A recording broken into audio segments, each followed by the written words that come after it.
Kak, saya boleh share screen ya? Ibu sehat? Bapak sehat? Halo, kedengeran nggak ya suaraku ya? Kedengeran jelas. Alhamdulillah sehat. Nah, lo rame. Bapak Ibu, kita di sini udah ada ahli-ahlinya ya. Cuma saya memperkuat aja. Mungkin Bapak Ibu yang paling mungkin pengalamannya lebih panjang dari mungkin saya gitu ya, dan kawan-kawan di sini. Di sini juga ada Mbak Lia, salah satu psikolog yang cukup bergengsi lah di Jakarta nih, kawan kami. Kawan-kawan, kita akan membicarakan atau pendamping ya, peran pendamping, lalu juga prinsip pendampingan, dan kami berharap kawan-kawan juga bisa. Kawan-kawan, ini saya mau share screen sebentar.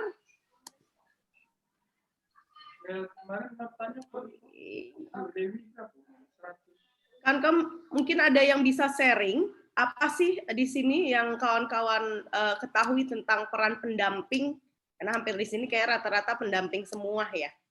Dipersilahkan mungkin dari bapak-bapak, ada Pak Yandi ALB Lampung, nanti diikuti oleh kakak-kakak dan ibu-ibu. Apa sih yang Bapak Ibu ketahui tentang pendamping? Siapa sih pendamping itu? Persilahkan supaya nggak ngantuk. Mulai dari siapa? Ibu Ernawati, Kepala P2TP2A, silakan Bu. Apa yang kamu ketahui tentang pendamping? Ayo. Pengalaman ya Bu ya? Ya, siapa aja yang mau, silakan. Bu Ernawati, silakan. Enggak, maksud saya itu pengalaman dalam pendampingan ya? Bukan, tentang pendamping yang Ibu ketahui tentang pendamping itu apa? Pengertianmu, pengertian. Ya. Kalau ini pendapat saya, pengertian dari pendampingan, terutama kita tahu dulu apa maunya itu korban, umpama korban ini, korban pencabulan, apa korban KDRT. Kalau saya tahu dulu apa sih maksudnya ini si korban, apa sih maunya. Kita lihat dulu dari segi apanya yang mau didampingi. Terus setelah itu saya kan bisa teruskan ke staf saya untuk direkomendasi, terus diminta kronologisnya, baru saya tindak lanjuti untuk pendampingan. Maunya kemana, apa ke PPA Polres, apa kemana, apa ke psikolog, terutama saya seperti itu. Pada saat pendampingan kami tidak akan melibatkan kepada seumpama si korban itu mau dirujuk ke psikolog, ke rumah sakit, kami tidak melibatkan ke si korbannya. Kami tetap pendampingan, maunya si korban ini apa, mau ke psikolog kami dampingi ke psikolog, terus mau tindak lanjut ke PPA Polres, kami lanjutkan ke PPA Polres, dan seterusnya. Mungkin seperti itu dulu Bu, kalau sepengetahuan saya, kalau untuk pendampingan kalau di saya di Kota Bengkulu. Terima kasih Ibu Ernawati. Boleh silakan Ibu Indah ya. Silakan Bu. Bu Fauzia. Ya, silakan Bu Fauzia. Saya ingin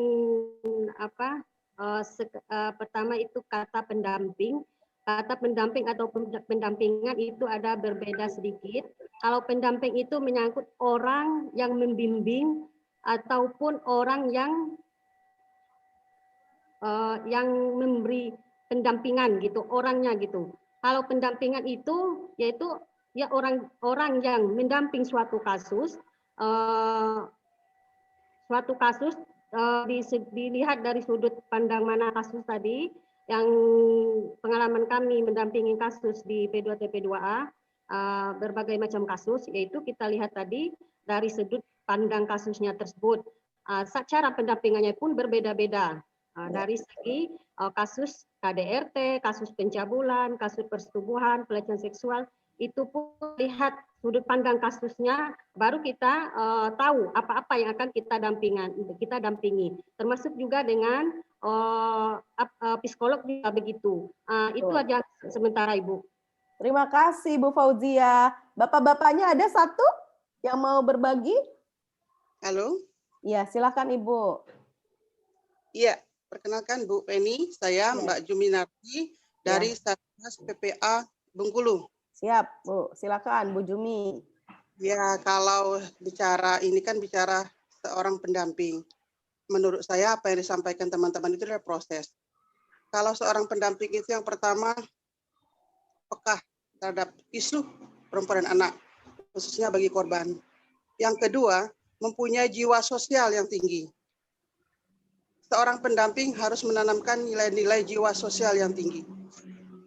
Terus, peduli terhadap korban, mampu menguatkan korban, mampu melindungi korban dalam kondisi korban membutuhkan perlindungan terhadap pendamping.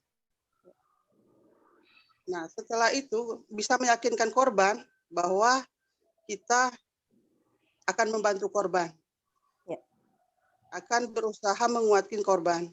Setelah kita tahu bahwa seorang pendamping itu akan berusaha meyakinkan korban, mendampingi korban, baru nanti langkah-langkah apa setelah korban percaya dengan kita dan yakin dengan kita seorang pendamping, baru nanti langkah. Oke.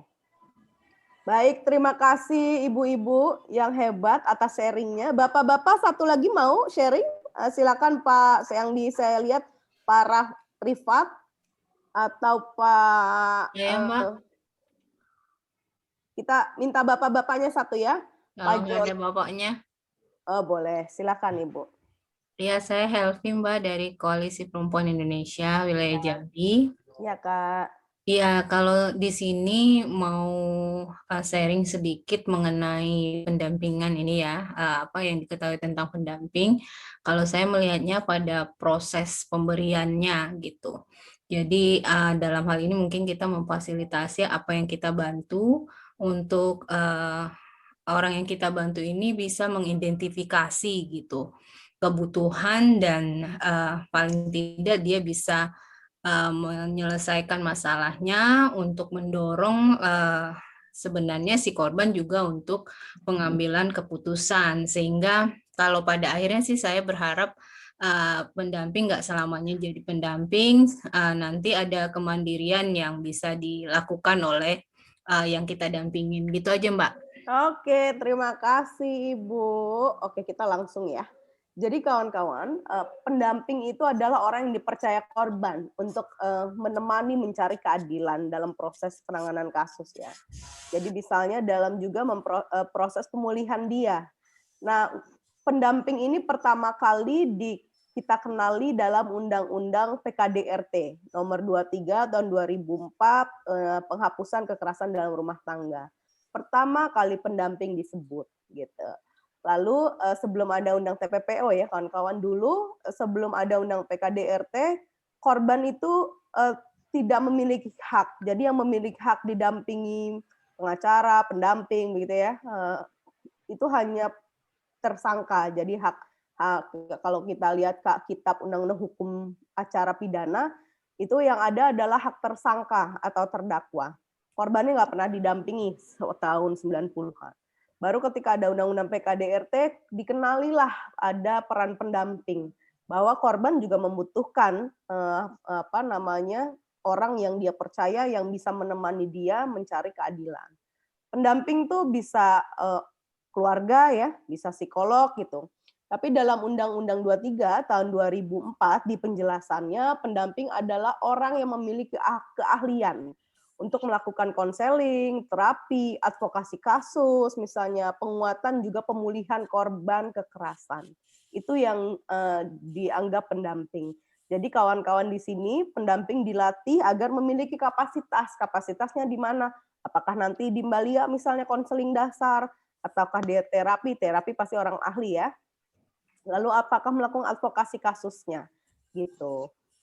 Lalu pendamping di Undang-Undang TPPO ditambahkan bahwa peran pendamping juga termasuk psikolog, psikiater, ahli, lalu rohaniwan dan anggota keluarga. Di penjelasan pasal 35 Undang-Undang Nomor 7 Tahun 2007 tentang TPPO. Jadi peran-peran pendamping, peran-peran Bapak, Bapak Ibu itu memang penting ya. Nah, pendamping ini beda dengan paralegal ya, kawan-kawan.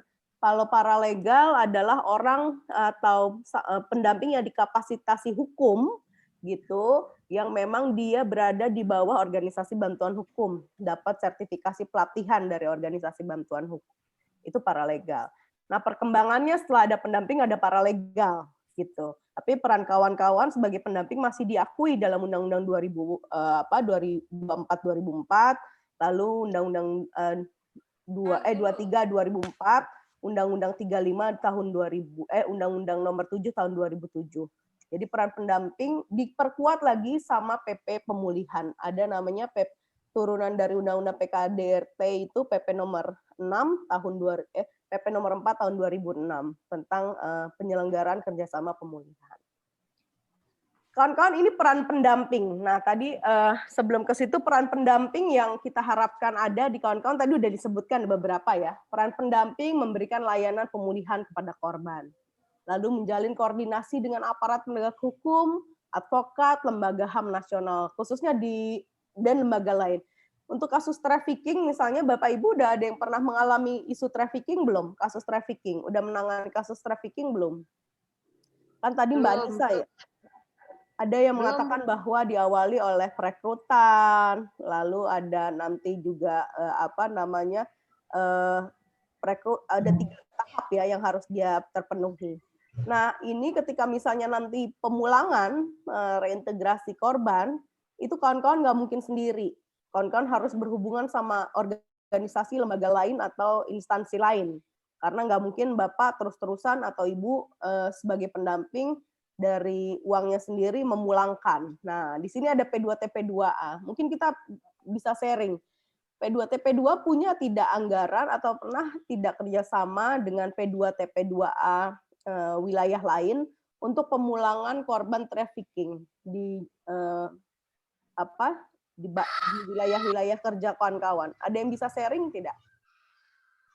Pernah tidak melakukan ini? Mungkin saya, Mbak. Silakan, Pak. Ya. Yadi.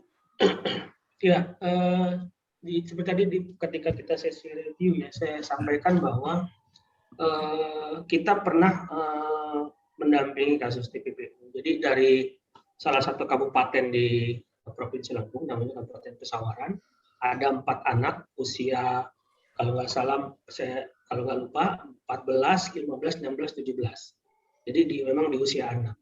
Nah, keempat anak ini berangkat ke Malaysia via Batam, gitu loh. Nah, persoalannya adalah ketika sampai di sana udah nggak jelas lagi nih si penyalurnya di mana, kemudian dia sampai pada majikannya.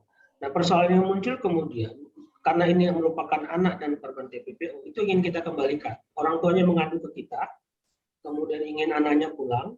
Nah, ketika kita pasti melakukan koordinasi dengan Migrant Care, kemudian dengan Dinas PPPA provinsi, kemudian kalau dengan yang lainnya kayak KJRI, kemudian BP2M itu sudah bagian atas ya, Mbak ya. So, kita yang di Provinsi Lampung. Nah, persoalan untuk mengembalikan mereka pun ke Lampung, persoalan yang muncul adalah soal biaya. Kita koordinasi dengan Dinas PP, kemudian juga Dinas PP juga agak bingung soal pembiayaan. Mungkin bisa jadi karena tidak ada anggarannya. Nah, kemudian coba kita pancing, oke, kita siapkan juga dana ini untuk pemulangan. Akhirnya kemudian muncul BP2MI mengatakan sudah itu tanggungan kami untuk memulangkan dan sebagainya. Artinya bahwa sebenarnya kalau mau dikoordinasikan itu ada, Mbak. Hanya persoalannya kita ini kan jadi kerja masing-masing ya gitu loh. Masing-masing sehingga persoalannya ketika muncul persoalan ya repot sendiri gitu loh. Nah, makanya saya di awal tadi sampaikan jejaring ini penting untuk menimbulkan rasa empati dari kawan-kawan yang lain. Baik, karena LSM itu sifatnya lebih pada mendorong pemerintah untuk bertanggung jawab terhadap rasa aman dan nyaman warganya. Bukan tugas LSM untuk mengembalikan, kan gitu kira-kira. Ya, saya kira itu, Mbak. Terima kasih. Betul sekali Pak Yandi, kawan-kawan, ini makanya fungsi koordinasi. Jadi kita itu kalau dalam penanganan kasus kekerasan terhadap perempuan atau pendamping ya, dalam kasus penanganan TPPO khususnya, kita nggak bisa jadi super woman atau super man gitu ya, jadi superman bahwa semua itu bisa kita kendalikan sendiri. Makanya butuh berjejaring dengan para pihak ya, misalnya dengan advokat, terus lembaga HAM nasional, misalnya Komnas Perempuan. Dan saya mau menginformasikan lagi, misalnya lembaga lain termasuk KPPA sekarang pasca peningkatan status KPPA jadi fungsi pelaksanaan ya, jadi pas ada namanya Peraturan Presiden nomor 65 tahun 2020, KPPA itu dapat tugas salah satunya rujukan akhir. Nah, di fungsi rujukan akhir adalah salah satunya menangani kasus-kasus yang yang berdampak dalam situasi yang berdampak skala nasional dan skala provinsi. Jadi TPPO termasuk yang bisa dikoordinasikan dengan mereka, karena kita nggak mungkin nih, misalnya kita mulangin orang ke NTT, di NTT nggak punya anggarannya, masa kita minta lembaga layanan di NTT membiayai, karena seringkali seperti itu. Mudah-mudahan ini kita upayakan bersama ya kawan-kawan. Lalu mendampingi korban selama proses penyidikan, penuntutan, pemeriksaan perkara. Ini peran kita kawan-kawan. Jadi sekarang sudah ada peraturan Mahkamah Agung nomor 3 tahun 2017 yang memperbolehkan Bapak Ibu pendamping itu mendampingi korban dalam persidangan gitu ya, dalam proses penuntutan gitu ya. Lalu kalau di proses penyidikan udah pasti Bapak Ibu menemani gitu ya, pemeriksaan perkara juga Bapak Ibu menemani, di penuntutan juga Bapak Ibu menemani gitu. Dan di persidangan juga pemeriksaan perkara di persidangan itu Bapak Ibu juga diminta bisa hadir atas permintaan korban ya, begitu. Lalu ketika misalnya korbannya jauh, kawan-kawan bisa mengupayakan telekonferensi gitu. Yang sebenarnya kalau di sana disyaratkannya harus permintaan LPSK. Tapi sebenarnya saat ini reformasi di tubuh Mahkamah Agung membolehkan untuk korban-korban yang wilayahnya jauh, misalnya begitu ya, yang wilayahnya yang kemendesakannya bukan hanya korban kekerasan seksual gitu, tapi kategori jauh, terusnya juga kemendesakan itu bisa menggunakan telekonferensi. Jadi telekonferensi itu bukan hanya amanat Perma, tapi memang itu bagian dari reformasi tubuh di Mahkamah Agung. Begitu ya kawan-kawan ya. Itu bisa dimintakan nanti di persidangan begitu. Lalu mendorong korban memperoleh hak-haknya. Untuk hak yang khusus yang ada di TPPO adalah hak rehabilitasi kesehatan, rehabilitasi sosial, pemulangan, reintegrasi sosial dari pemerintah. Ini tugas pemerintah bukan tugas kita ya kawan-kawan ya. Termasuk jika korban mengalami penderitaan fisik, psikis akibat tindak pidana perdagangan orang. Tapi yang kita mau dorong kawan-kawan ketika misalnya proses reintegrasi atau proses pemulangan, biasanya kan kita berkoordinasi sama dinas sosial setempat ya kawan-kawan ya. Terus nanti dikasih bantuan tuh yang 5 juta.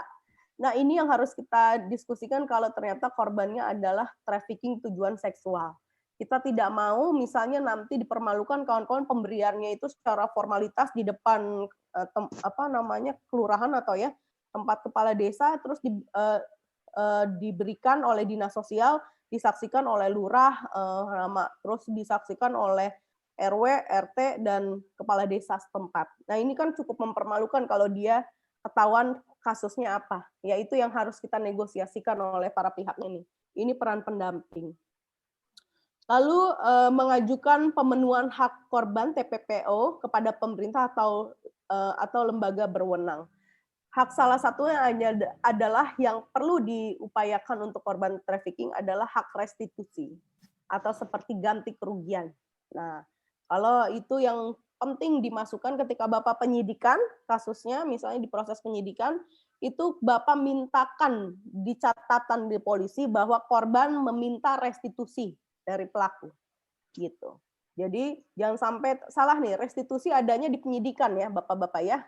Jadi ini salah satu peran dan keahlian Bapak Ibu ya. Jadi keahlian kita yang yang berharap nanti di proses penyidikan Bapak Ibu peran pendamping memasukkan klausul hak penuntutan restitusi untuk korban. Itu yang kita harapkan. Nah ini, lalu prinsip dan kewajiban pendamping apa sih gitu ya. Nah mungkin supaya kita mulai diskusi, saya kemarin minta sama Grace, dibagi 2 kelompok aja, biar rame gitu ya. Yang satu menginformasikan apa saja kewajiban pendamping, dan satu lagi kelompoknya mendiskusikan tentang prinsip-prinsip pendamping. Prinsip menjadi pendamping. Silakan, Kak Grace, gimana? Oke, udah dibagi jadi 2 kelompok, jadi teman-teman nanti boleh langsung join ke room-nya masing-masing ya. Iya. Tugas dan tanggung jawabnya udah tahu? Ya, kawan-kawan, nanti di satu kelompok ada yang akan menulis, karena mudah-mudahan hari ini kawan-kawan pakai laptop ya kalau pelatihan. Jadi satu akan menuliskan apa saja prinsip membantu notulensi, prinsip-prinsip, dan satu lagi kelompok yang mendiskusikan tentang kewajiban pendamping. Lalu satu lagi memfasilitasi, misalnya masukan-masukan dari kawan-kawan. Jadi berbagi, satu kelompok ada yang memfasilitasi, ada yang mencatat, begitu juga nanti setelahnya ada yang ditugaskan untuk presentasi, begitu ya. Waktunya hanya 10 menit dari sekarang karena ini Bapak Ibu udah pasti jago. Terima kasih. Cukup jelas kawan-kawan? Nanti pertanyaannya kami taruh di chat ya. Kelompok 1.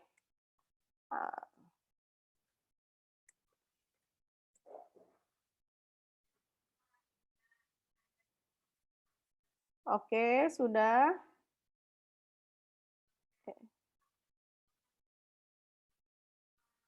Sudah, Kak Grace? Kak ini mau jalan-jalan? Boleh. Atau dimasukin ke Vivi ke grup room 1, terus nanti ke room 2 gitu aja ya?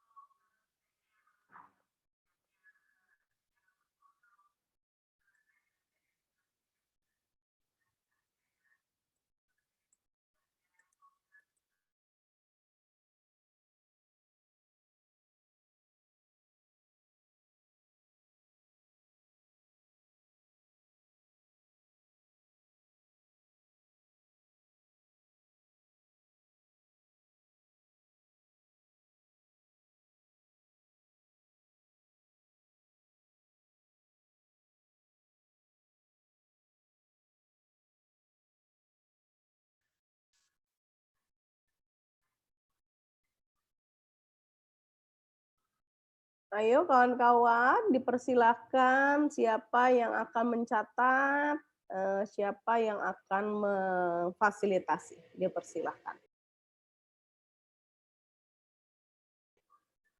Ini sudah ada Ibu Vivi, ada Agus, ada Desi, ada Hendri, Pak Ermawati, terus Bu Ermawati, Fauzia, P2 TP2A, lalu ini.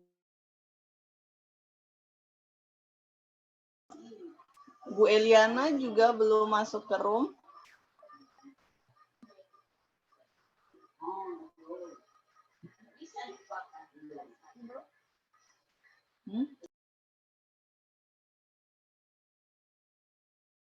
Benny malah terlempar kan?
Ayo Bu, silakan. Mulai dari Bu Fauzia. Ayo Bu Fauzia, silakan. Prinsip apa yang ada? Hendri. Silakan. Waktu kita 10 menit ya. Maaf Bu, baru aktif lagi di sini. Jadi tadi saya digabung dengan pekerjaan di kantor, jadi agak terakhir saya kurang memantau. Masuknya kita membahas tentang prinsip pendampingan Pak. Apa saja yang harus ada di prinsip pendampingan? Silahkan. Oke. Oke, Mbak Bu Indah akan membantu mencatat. Iya, saya mencatat. Iya, silakan. Pak Rifat bisa bantu fasilitasi, Pak Rifat? Iya Bu. Oke, memfasilitasi Ibu jawaban dari kawan-kawan. Indah, coba kita mungkin bisa dimasukkan nggak prinsipnya yang pertama harus tegas. Tegas. Harus tegas. Kita selaku pendamping kan juga harus tegas terhadap masalah yang kita dampingi. Tegas. Memperlancar kebutuhan korban, Mbak Indah. Saya sebagai fasilitator. Rela ya. Maksudnya dari kedua belah pihak. Komunikatif, ketujuh inform concern, kedelapan profesionalitas. Non-judgmental gitu, nah Bang. Nggak menghakimi. Tidak menghakimi ya? Ya. Oke, tidak. Saya tidak bisa bahasa Inggris. Bisa. Bahasa petawaran. Halo Kak Feni. Yo, halo Bapak, ayo. Mbak Feni mau bantu isi punya kita? Enggak, saya mau lihat. Siapa tahu mau bantu. Setara, informasi, rahasia, empati, komunikatif, dengan inform concern, tidak menghakimi atau mencat. Yes, ya. Sudah Bang? Berapa 10 dak? Keluar 1, kita lagi 2, Bang, 3, kaula 4, besar 5, lagi Bang. 6, 7, 8, Pesertanya 9. 10. Kaula lagi, kaula. Daripada Belum, kita Bu, dilempar nanti kita dulu. dilempar lagi Bu. Kita ngikutin Iya. aja alurnya. Kan kita apa-apa aja. Kada kita dilempar, kita keluar dulu. Kalau ini Bang, yang satu lagi misalnya memberikan informasi yang jelas gitu. Maksudnya apa itu sudah masuk di komunikasi? Kalau komunikatif gini, artinya dia informasi, komunikasi dan informatif gitu. Komunikatif kan artinya kan dia menyampaikan apa yang menjadi haknya korban gitu loh. Dan dia juga informasi. Bagian dari informasi kan. Komunikatif dia. Beda apa sama? Kalau komunikasi kan lebih kata sifat ya. Kalau komunikatif kan kata kerja. Ya. Ini komunikasi dan guru bahasa Indonesia ya. Iyalah. Sudahlah lah cukup dak tuh ya. Udah Bu, nanti Kak Penny nambahin. Mbak Penny mau nambahin boleh kok. Ya, satu lagi Mbak biar genap 10.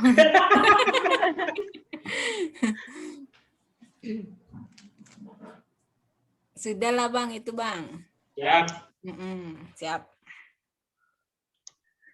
Bungkus Bang, bungkus. Bungkus. Siap. Saya ulang ya supaya bungkusnya kencang ya. Ya. Prinsipnya itu pertama setara, yang kedua menjaga kerahasiaan, yang ketiga non diskriminasi, yang keempat nyaman, kelima empati, keenam komunikatif, ketujuh inform concern, kedelapan profesionalitas, 9 tidak menghakimi. Bang, yang nyaman tadi itu aman nyaman gitu. Oh dibalik ya? Aman nyaman ya boleh, di depan belakang boleh. Yang penting ada amannya. Kakak, ini berarti kelompok 2 ya tentang kewajiban pendamping kan? Ya. Oh prinsip. Iya. Apa salah kami? Bentar, saya coba lihat. Karena tadi Mbak Feni bilangnya yang pertama itu kewajiban. Prinsip satu, yang kedua kewajiban. Nah, kebalik. Kami udah jawab prinsip. Tuker aja, Mbak. Kebalik, Mbak. Jadi tuker aja. Tukar room aja. Iya. Tapi tadi yang diomongin kayak lebih ke kewajiban deh. Oh iya ya. Wah, bocoran. Coba saya ke kelompok 1 dulu ya. Bagaimana ini kita sudah mendiskusikan prinsip. Oh, nggak apa-apa. Berarti saya tanya ke kelompok. Ini kelompok 2 berarti ya? Ya, kelompok 2. Jadi benar itu.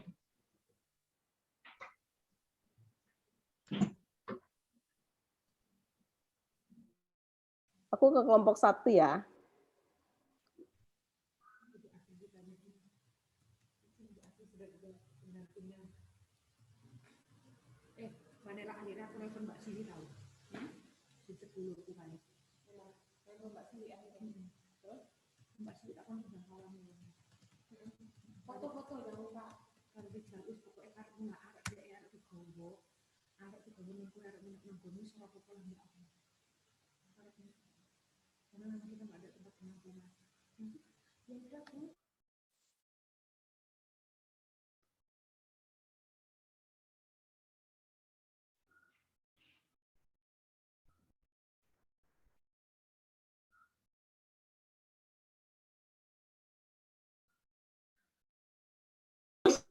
Kenapa Kaven keluar? Udah selesai jalan-jalannya?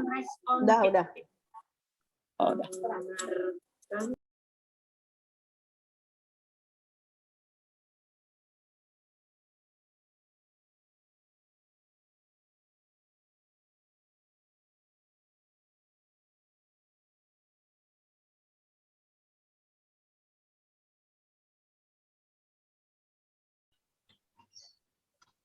Bapak Ibu, waktunya 1 menit lagi ya. Udah Bang, kita nunggu dilemparkan aja lagi nih. Ya, nanti saya lempar balik.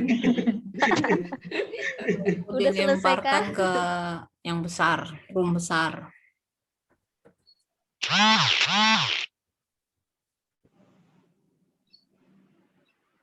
Yang tadi udah dikirim.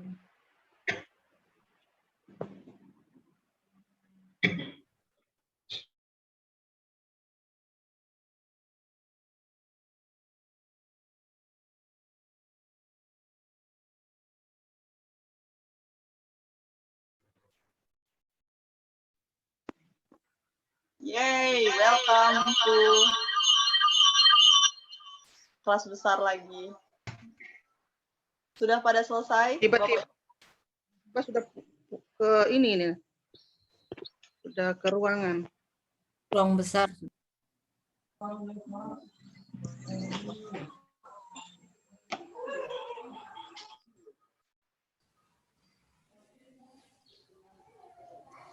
Bu Indah. Ya. Siapa tadi itunya? Apa? Nah, dilanjutin dulu yang belum selesai. Oh, masih ada. Chris bohong, katanya 1 menit lagi. Oh, kan udah kembali ke Masih ada ruang nggak? besar. Otomatis soalnya. Kan tinggal baca kan Bu Indah? Iya, tinggal baca. Nanti saya yang share screen ya. Iya. Siapa yang baca nanti? Coba saya nanti. Oh iya. Ibu siapa? Nah, kita sama-sama WJ Para Lampung, Ibu Emma. Oh, iya, Ibu Erma ya. Saya anak saya di Lampung Timur. Iya, siap. Di WJ Para. Iya, ya. Kita ini kelompok berapa? 2 apa 1 tadi? 1. Oh iya. Kelompok 2 kami, Bu. Prinsip-prinsip tadi ya. Iya, prinsip pendamping. Tidak, prinsip ya. Kelompok 2 juga prinsip ini, gimana?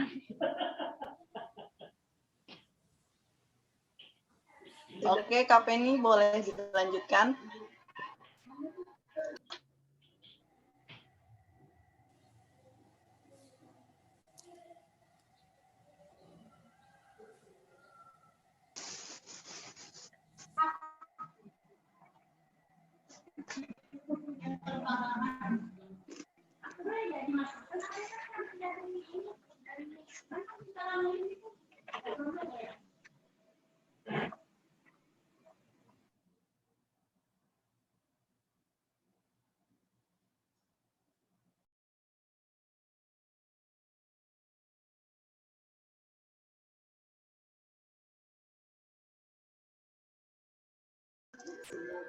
Halo Kak Feni.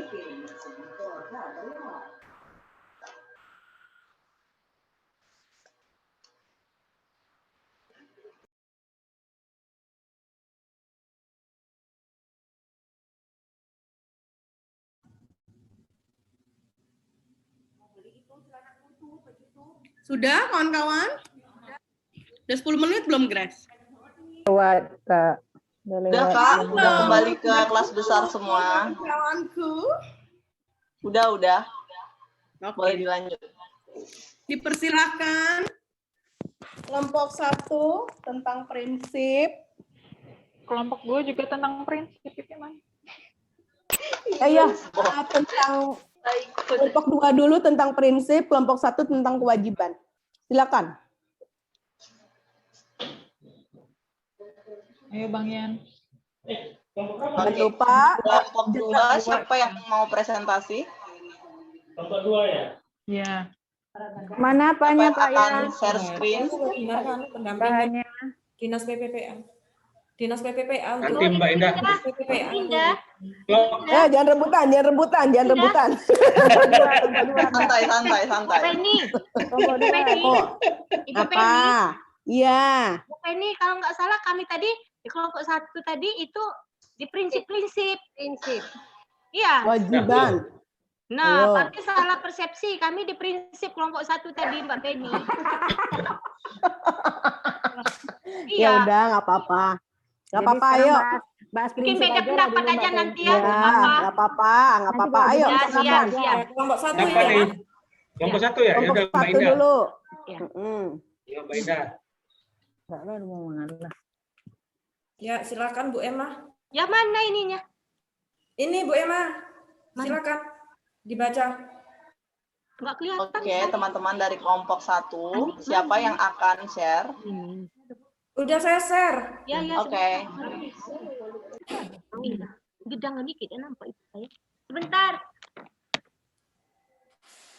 Teman-teman yang lain kembali ke aturan awal ya. Kita sama-sama mute audio. Oh, nggak kelihatan saya, Mbak. Kecil sekali. Kecil? Kecil banget. Coba saya besarkan. Iya. Tegas Mbak Indah, kan ada tegas tadi tuh. Nah, pembesaran. Sudah. Udah Mbak. Iya. Silakan. Kalau masih nggak kebaca, saya bantu baca, dah nggak apa-apa. Iya, silakan Bapak aja, Pak. Waduh. Tapi naik kelompok 2? Nanti kelompok 2 gua lagi baca deh. Ya baik, Bu. Ya, Pak. Udah? Nggak apa-apa. Ya. Prinsip pendampingan. Iya. Baik, Ibu Penny dan teman-teman sekalian, kami dari kelompok 2, kami punya pendapat masing-masing nih. Dari berbagai daerah nih. Kami punya prinsip pendampingan. 1, si pendamping harus tegas. 2, arti kata dalam melayani korban, mungkin maksudnya seperti itu. Yang kedua, kita sukarela.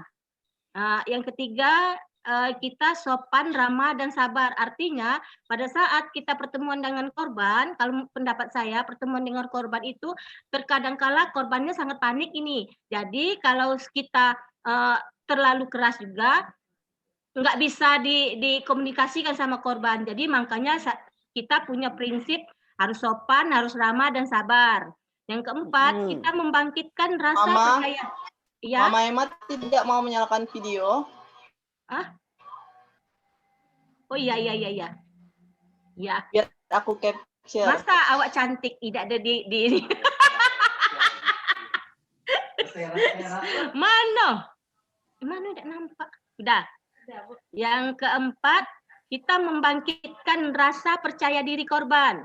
Kadang korban datang banyak psikisnya, otomatis banyak psikisnya. Jadi kita harus membangkitkan gairah terlebih dahulu kepada korban. Yang kelima, sayang. Yang kelima, tidak memaksa. Loh, hilang. Nah, sebentar Bu, saya ulangi Bu. Saya ini tinggi, mejanya rendah, jadi harus bungkuk dikit. Sudah Bu? Ya, udah iya. belum kelihatan kok. Iya Pak, silakan Pak. Hilang. Belum Pak, mereka belum ada. Oh, pas itu bagaimana Pak ininya? Ada koordinasi kerja ya. Udah. Lanjut Bu ya, Mbak ya. Iya lanjut Ya, Bu. walaupun agak itu meleset sama ini nih, sama apa sinyal nih. Terus kelima, tidak memaksakan kehendak dalam menjalani komunikasi kepada yang baik. Terus kita harus empati menerima individu, tidak menghakimi, menentukan nasib sendiri terhadap permasalahan dan kerahasiaan. Selanjutnya, kita memberi kenyamanan kepada korban, artinya kita silakan duduk dulu, kita pujuk rayu dulu si korban. Pokoknya yang penting dia bisa berkomunikasi lancar kepada si pendamping. Selanjutnya kita meyakinkan bahwa saksi atau korban tidak bersalah. Nah, artinya netral. Terus 9, kita mendengarkan secara aktif dan responsif. Selanjutnya, kita harus memfasilitasi dalam pemecahan masalah. Yang terakhir, menyediakan informasi. Mungkin Bapak Ibu, ini prinsip kami dari kelompok 1 dalam pendampingan. Mungkin Ibu nanti seperti Ibu ini tadi bisa menambah dan mengurangi dan teman-teman sekalian. Oke, itu saja Bu. Assalamualaikum warahmatullahi wabarakatuh. Waalaikumsalam warahmatullahi wabarakatuh. Silakan kelompok selanjutnya. Pak Yan, kelompok 2. Ya, kelompok 2 saya tidak tampilkan ya, nanti saya kirim ke grup karena ini saya menuliskannya di komputer lain, tidak di laptop ya. Terus nggak bisa kita baca, Pak? Dengarkan saja, saya baca. Nanti saya kirim di grup ya. Nanti saya kirim di grup. Plus ya untuk kelompok 1. Oh iya.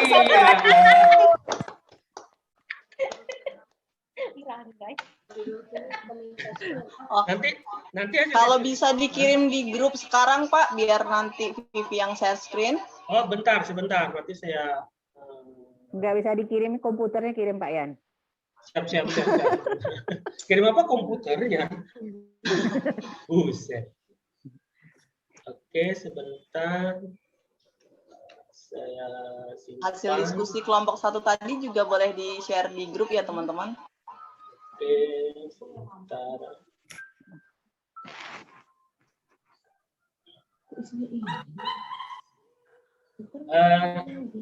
Proses Gracia lagi proses. Ya, sudah terkirim. Oke, untuk kelompok 2 ya. Kelompok 2 terkait dengan prinsip, tadi juga prinsip, tapi sudah abaikan saja lah karena tadi salah kemudian. Yang pertama ya, prinsip ya, yang pertama setara, yang kedua menjaga kerahasiaan, yang ketiga non-diskriminasi, keempat aman dan nyaman, kemudian ada empati, komunikatif, adanya informed consent, kemudian profesionalitas, tidak menghakimi dan melakukan penghormatan dan perlindungan HAM. Itu prinsip dari hasil diskusi dari kelompok 2. Terima kasih. Terima kasih Bapak-bapak. Bapak 1, Mbak. Bapak 1. Kawan-kawan, terima kasih kelompok 1 dan kelompok 2. Kita langsung ya. Nah, di sini saya juga ada teman-teman nih dari PUPA, dari WSTC Bengkulu, lalu juga ada dari Nurani Perempuan. Nanti bisa berantu ngecek ya, ini benar atau enggak ya, kawan-kawan. Oke. Ini prinsip, Pak. Prinsip itu lebih universal, gitu ya. Salah satu prinsipnya adalah penghormatan martabat dan kemanusiaan korban. Jadi kita menghormati perempuan walaupun dia korban eksploitasi seksual, misalnya dia korban trafficking tujuan seksual, penghormatan martabat dan kemanusiaan korban itu yang utama. Yang kedua, non-diskriminasi, tidak mendiskriminasikan atas dasar latar belakang, misalnya lalu status sosialnya, lalu juga ras, gitu ya, budaya dan segala macam. Yang prinsip pendampingan selanjutnya adalah mempercayai korban. Jadi prinsip pertama menangani kasus kekerasan terhadap perempuan khususnya trafficking ya. Iya, seharusnya kelompok 1. Iyo yo nggak apa-apa. Yoma. Tapo lah yo. Kan kita bersama-sama yo. Iyo.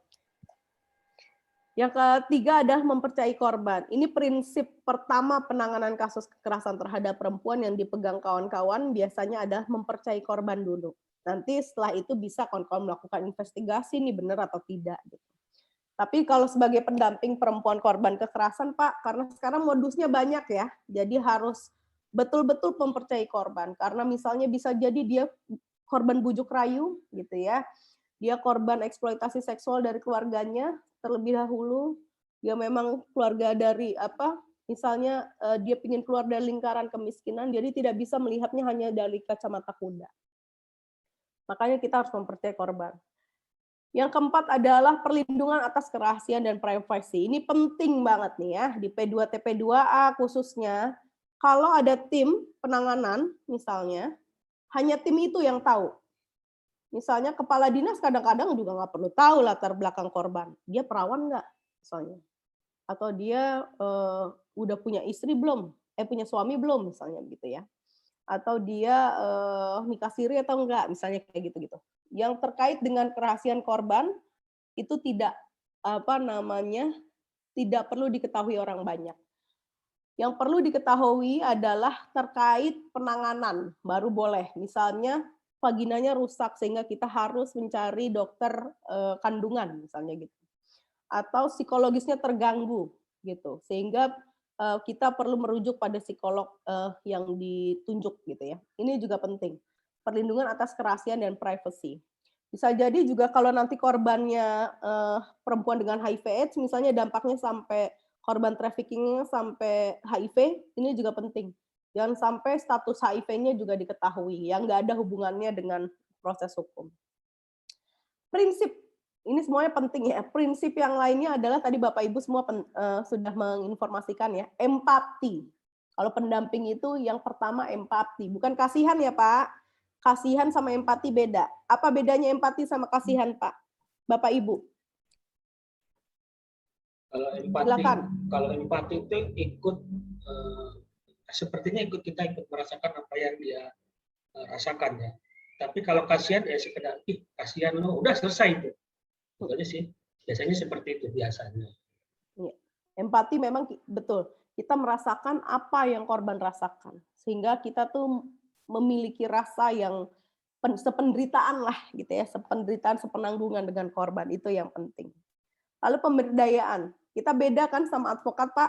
Kalau apa bedanya kita? Kenapa kita di prinsipnya ada pemberdayaan? Mengapa Bapak Ibu? Ibu, silakan Bu Fauzia. Karena begini Bu, kalau kami dari P2TP2A setelah terutama terhadap korban KDRT, setelah korban kita kasih pendampingan baik secara terutama mediasi dulu ya Bu ya, kalau KDRT. Terus kalau kasus pelecehan seksual, setelah kita pendampingan terhadap korban, kita usahakan ada pemberdayaan, terutama kalau korban KDRT, pemberdayaan ekonomi. Kita bisa bekerja sama dengan BLK. Terus kalau anak korban kekerasan, kita bekerja sama dengan yayasan sekolahan seperti Duafa, Panti Duafa gitu Bu. Disitulah kami menerapkan adanya konsep pemberdayaan di P2TP2A kami. Itu aja Bu. Oke, terima kasih Bu Fauzia. Kawan-kawan, pemberdayaan di sini bukan soal ekonomi ya. Jadi pemberdayaan adalah korban paham bahwa ketika dia mencari keadilan, dia itu bagian dari haknya dia, begitu. Jadi pemberdayaan adalah mengikutsertakan korban dalam semua proses. Jadi korban tahu tahapannya. Ini Pak ya, kenapa ibu kita lapor polisi? Karena ibu menjadi korban, misalnya begitu. Itu pemberdayaan pengetahuan. Kenapa kita Bu apa sih yang digunakan Bu? Kita menggunakan undang-undang trafficking. Indonesia sudah punya undang-undang TPPO Pak. Misalnya Bu, misalnya begitu ya, korban D misalnya. Dari sejak 2007 jadi ibu dilindungi sebenarnya. Yang ibu alami itu harusnya dilindungi oleh negara. Itu pemberdayaan. Jadi semua prosesnya itu korban tahu gitu, bukannya udah semua keputusan gue yang ambil atau pendamping yang ambil. Itu enggak pemberdayaan korban. Itu bedanya kita sama advokat, Pak. Kalau kayak gitu mendingan korban suruh bayar aja, advokatnya jalan. Korbannya tinggal nunggu. Kalau pemberdayaan tidak. Misalnya kita mengantarkan korban ke kepolisian, dipersiapkan, diberdayakan bahwa korban nanti akan bicaranya akan seperti ini, Ibu harus kuat. Begitu ya. Gitu. Itu bagian dari pemberdayaan, tidak hanya ekonomi ya, Ibu-ibu ya, Pak. Lalu kesetaraan antara pendamping dan korban ini statusnya sama. Bukannya pendamping merasa yang lebih tahu atau pendamping itu merasa lebih kayak korban tergantungan sama pendamping, itu juga jangan. Lalu satu, keterpaduan. Prinsipnya adalah pendampingan ini pendampingannya terpadu. Bisa jadi P2TP2A membutuhkan dinas sosial, membutuhkan lembaga layanan lain, misalnya begitu ketika pendampingnya penuh, misalnya ini keterpaduan. Ini penting menjadi salah satu prinsip. Bapak Ibu ada yang mau ditanyakan di prinsip ini atau yang diklarifikasi, silakan. Atau kawan-kawan dari Nurani Perempuan, lalu juga kawan-kawan dari WCC Bengkulu, atau kawan-kawan dari UPA mau menambahkan prinsip ini atau berbagi pengalaman. Halo, kawan-kawan. Halo, ada yang mau share ya atau berbagi? Ya, Kartini, silakan Kartini. Ya. Ya, Kartini silakan. Ini dipanggil. Tini dipanggil. Tini mau sharing, Tini.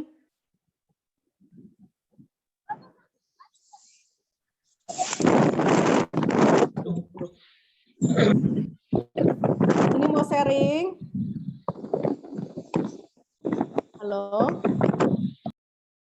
Atau kawan-kawan ada yang mau sharing di sini dari misalnya dari Pupa, dari kawan-kawan aku lihat dari FPL ya, kawan-kawan APM Jambi,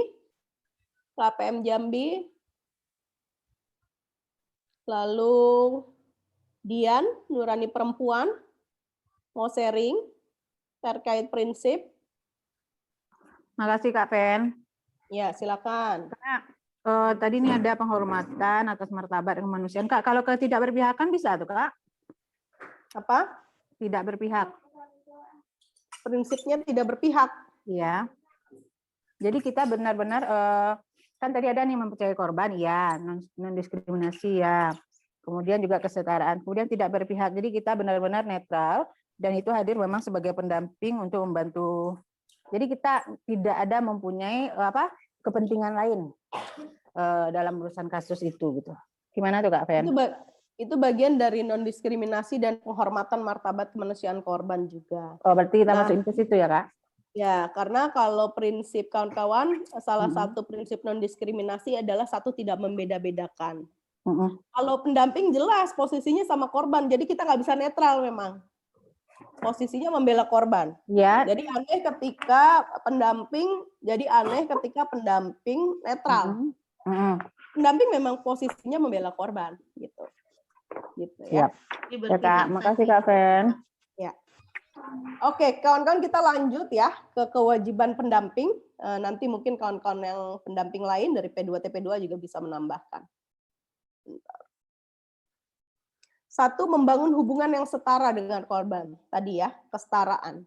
Jadi tidak boleh ada yang di atas atau misalnya merasa yang subordinat, ada yang ordinat gitu.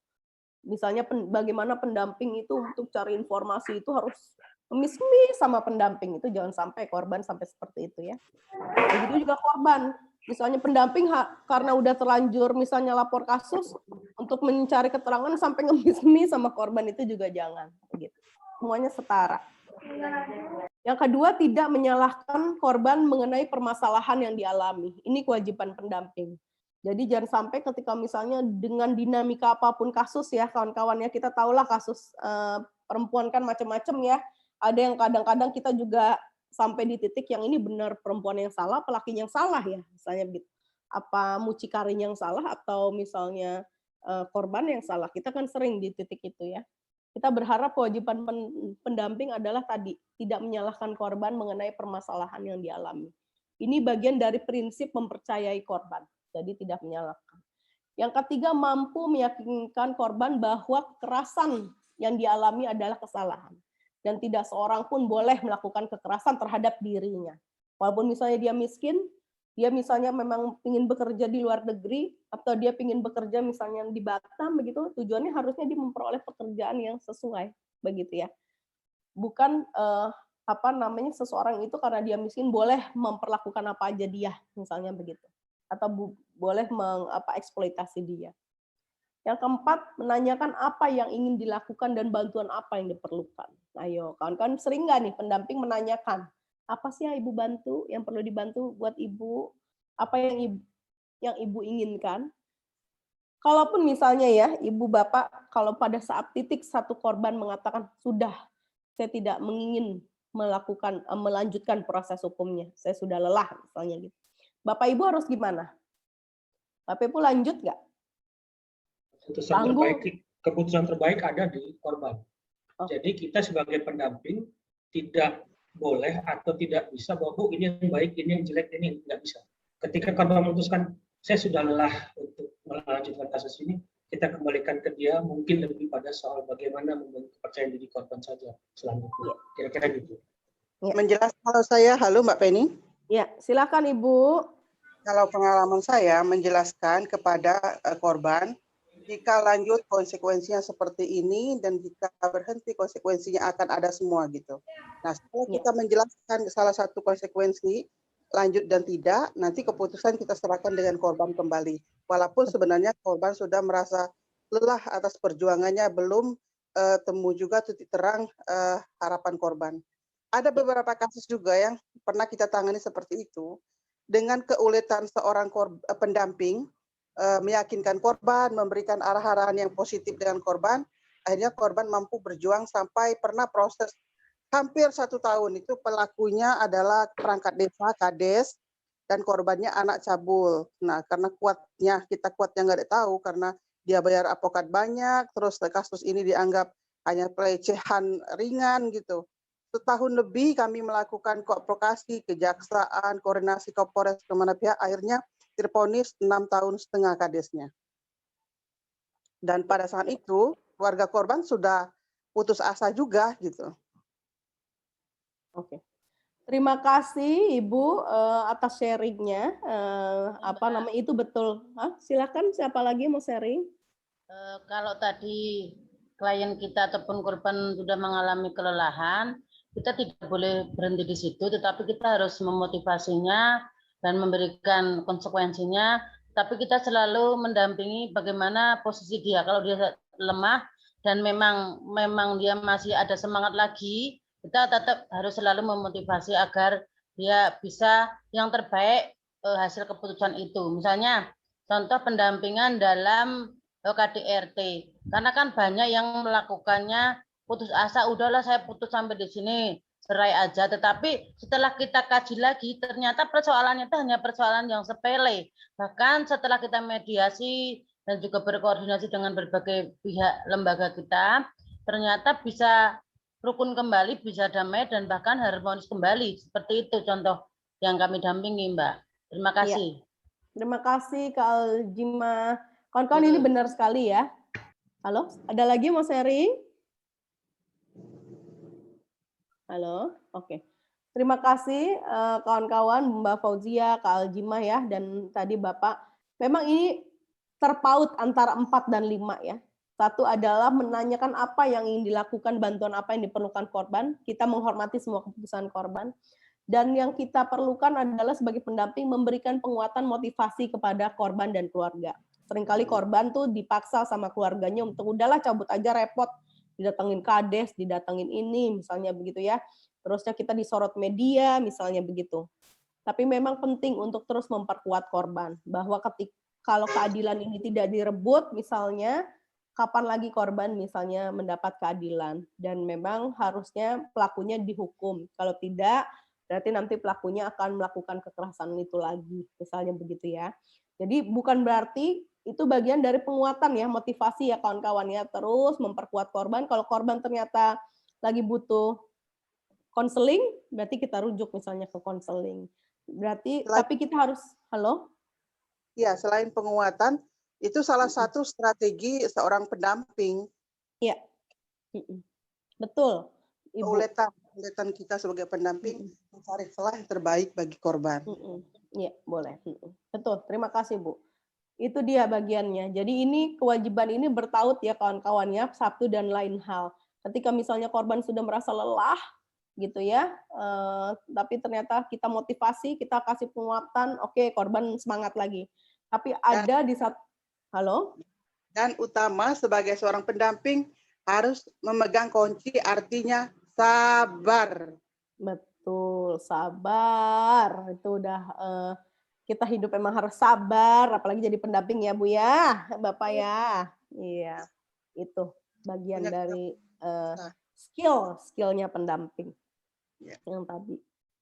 Bapak Ibu itu ya salah satunya memberikan penguatan, motivasi, memberikan informasi yang menghubungkan dengan lembaga yang dapat membantu. Kawan-kawan, hak atas informasi ini menjadi salah satu kewajiban yang kawan-kawan harus sediakan untuk korban. Jadi jangan sampai kawan-kawan pendamping kayak walinya gitu ya. Kayak istilah advokatnya gitu. Kawan-kawan bukan. Kawan-kawan itu teman, orang yang dipercaya. Jadi kepercayaan itu jangan sampai disia-siakan. Jadi misalnya dalam proses penyidikan, SP2HP-nya, surat perintah perkembangan perkara, itu korban harus tahu, ini sudah sampai di sini perkaranya, misalnya begitu. Hasil psikologinya misalnya, Mbak, ternyata psikologis kamu hasilnya begini, kamu harus misalnya dapat rujukan lanjutan, misalnya begitu. Itu semua korban harus tahu. Lembaga mana aja sih yang bisa membantu kamu, misalnya ada P2TP2A, ada lembaga layanan, ada rumah aman, misalnya gitu. Itu korban harus tahu. Jadi memberikan informasi dan menghubungkan korban dengan lembaga-lembaga yang tepat. Yang tepat ini Bu, yang sesuai dengan prinsip kita tadi ya Bu ya, bukan misalnya Ibu ngasih korban ke rumah misalnya shelter yang isinya tentang anak jalanan ya, nggak tepat. Jadi saya selalu bilang sama waktu saya di advokasi DKI ya, di DKI, korban perempuan korban kekerasan itu nggak boleh disatukan sama anak terlantar, dia harus khusus sendiri. Dan nggak boleh disatukan dengan korban-korban lain, dia khusus untuk, makanya ada shelter sekarang, shelter shelter penanganan kasus kekerasan terhadap perempuan, jadi shelter khusus untuk perempuan korban. Itu ya Bu ya, jadi jangan disatukan misalnya gitu. Jadi dan prinsip-prinsipnya harus jelas, jangan sampai Ibu misalnya mencarikan lembaga advokat yang berbayar, misalnya begitu. Padahal udah tahu korbannya nggak mampu, gitu, dan memberatkan. Jadi yang seprinsip sama kita. Lalu memberikan informasi tentang layanan dan hak-hak korban, seperti hak restitusi tadi ya Bu ya.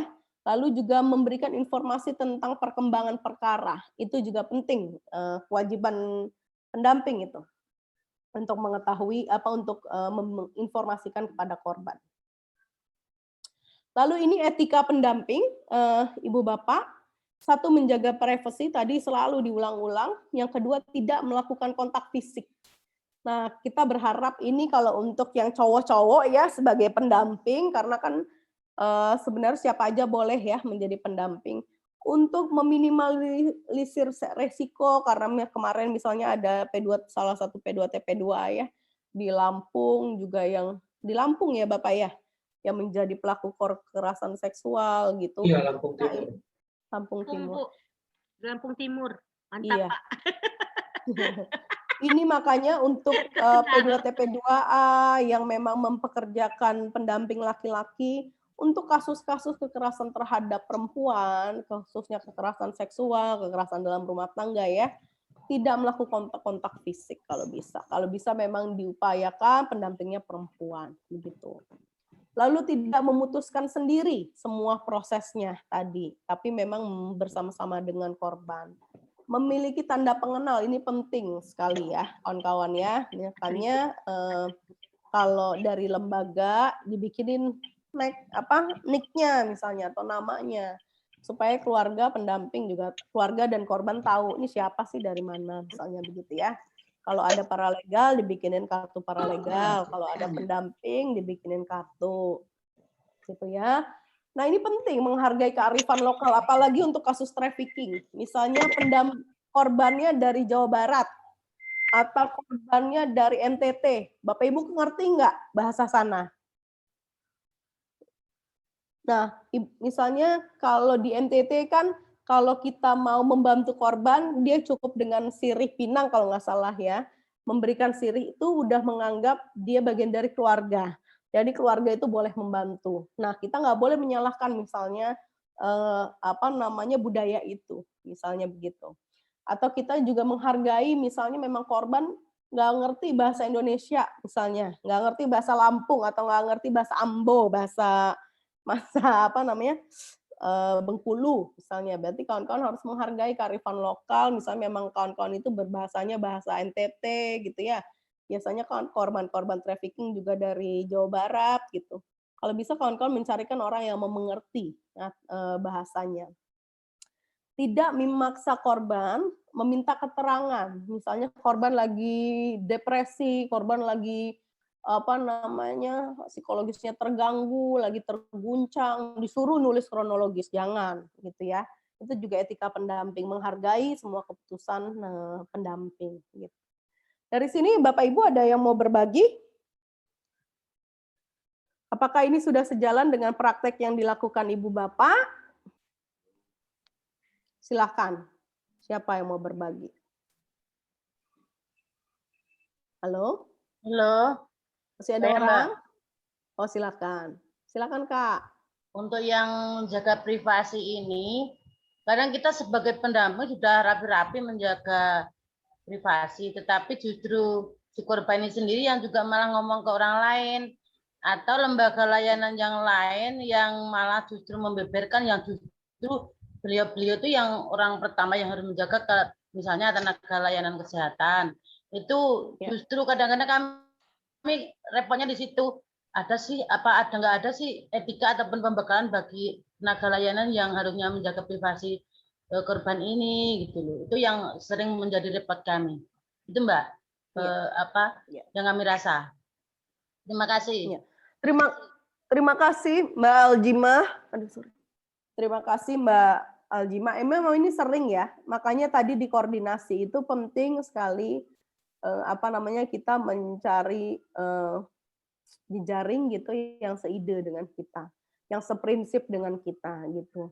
Jangan-jangan kitanya udah lurus, misalnya jaringan kita mau terekspos media. Nah, itu makanya penting dalam pelaksanaan koordinasi ini mendudukan sama-sama ya prinsip ini.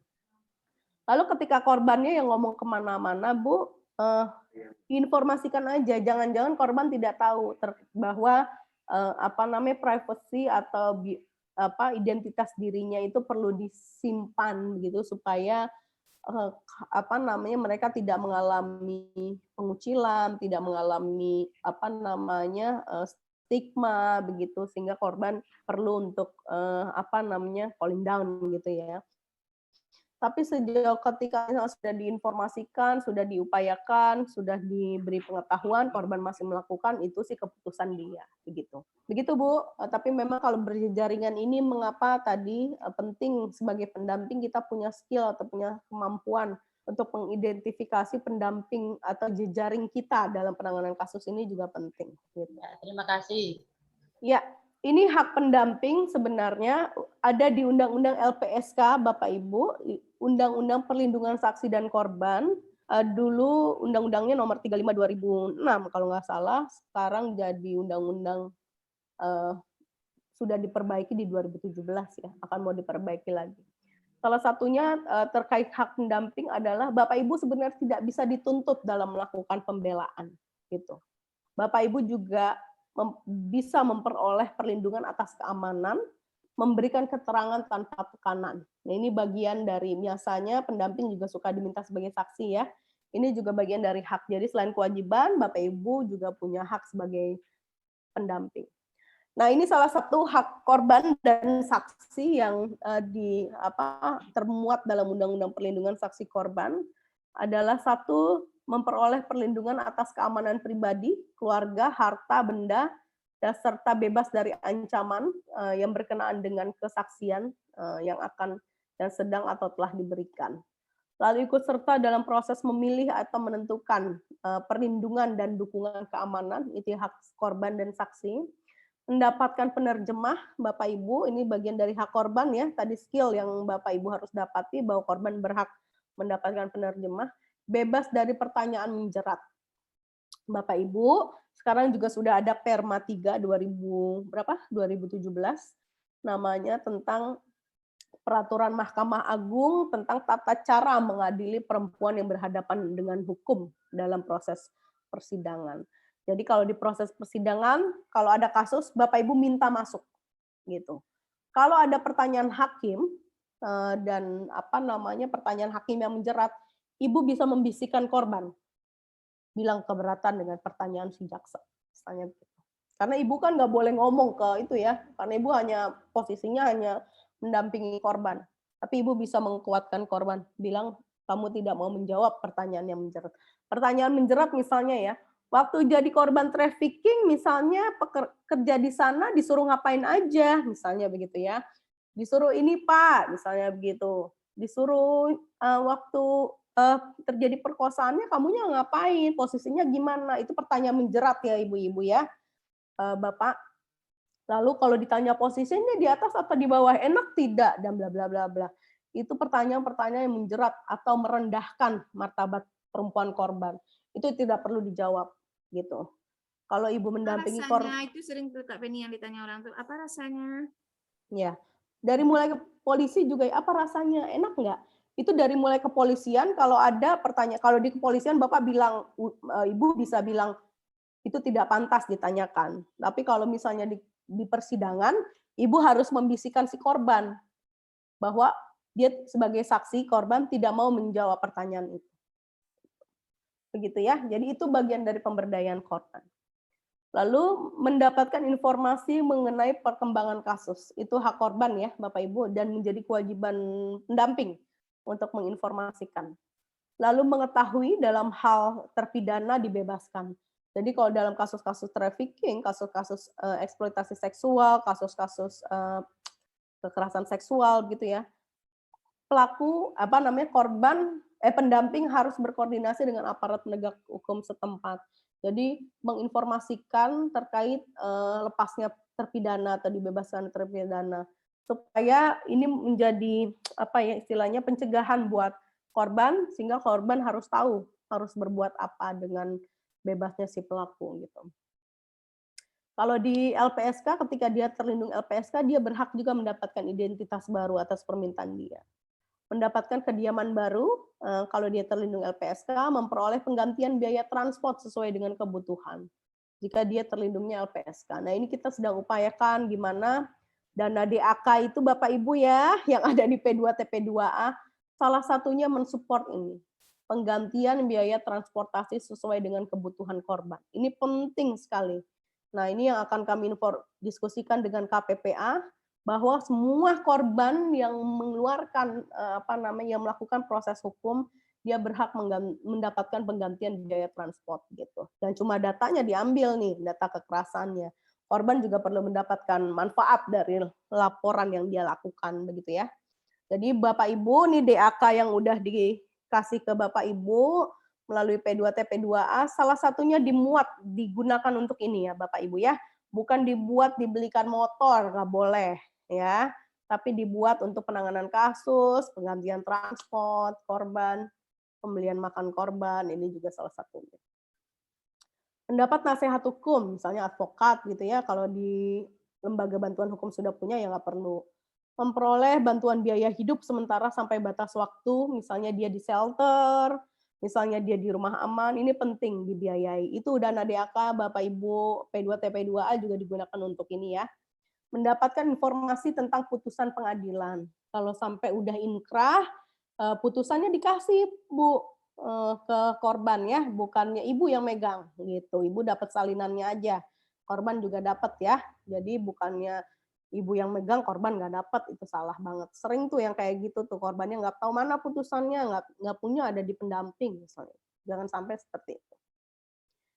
Ini dasar hukum yang digunakan Bapak Ibu ya, untuk sebagai pendamping, peran pendamping ada Undang-Undang 23 2004 tentang penghapusan kekerasan dalam rumah tangga, nomor PP peraturan pemerintah nomor 4 2006 tentang penyelenggara kerjasama pemulihan. Lalu ada Undang 21 2007 tentang TPPO, Perma 3 2017 tentang pedoman mengadili perkara perempuan berhadapan dengan hukum. Lalu satu lagi ada Undang-Undang LPSK. Itu sih dari saya, terima kasih, ayo kita diskusi.